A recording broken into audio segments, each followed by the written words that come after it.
Au cours de cette vidéo, nous allons voir la deuxième chose qu'il faut considérer quand nous avons identifié notre zone de base. Donc, la logique aimerait que, une fois qu'on ait tracé notre base et que le prix revienne toucher la base, on entre en trade. Donc, je vous présente la statistique.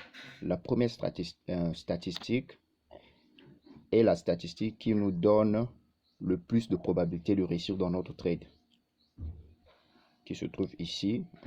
On a écrit strongest 2. Donc ici, nous avons plus de probabilité. Pourquoi? Parce que la zone est encore fraîche. Donc voici notre zone de base qu'on a tracée ici. C'est pour la première fois que le prix vient retester la zone. Quand c'est une première fois, la probabilité est plus forte que le prix puisse remonter. Maintenant, quand c'est pour une deuxième fois, donc ici on a tracé notre zone de base, le prix vient pour la première fois, on entre en trade.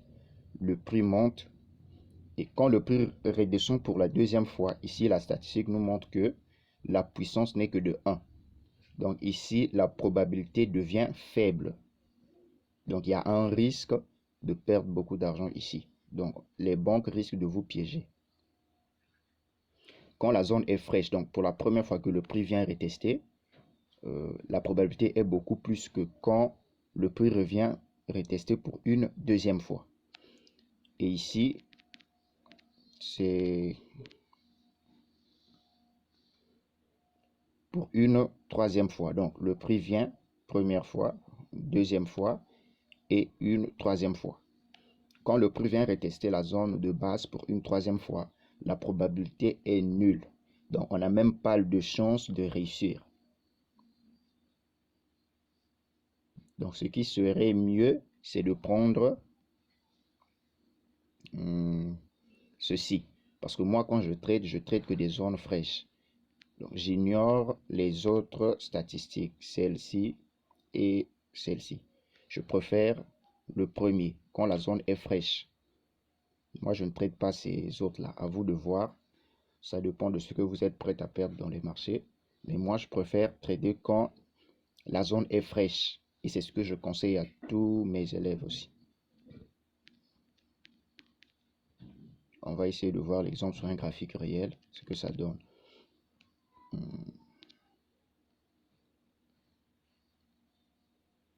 Donc ici, nous avons un modèle de drop base rally.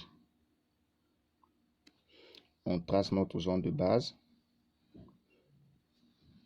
Et regardez, quand le prix remonte et le prix vient retester la zone pour la première fois, la probabilité est plus forte, le prix part en hausse. Donc s'il y a des gens qui ont pris un buy ici, ils ont gagné beaucoup d'argent ici.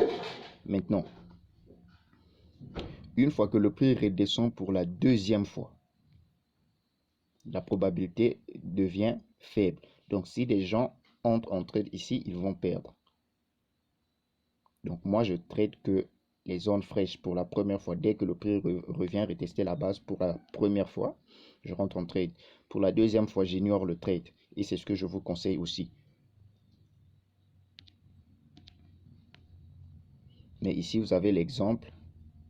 Donc on a un rally base drop. Le prix vient retester la zone pour la première fois. C'est réussi.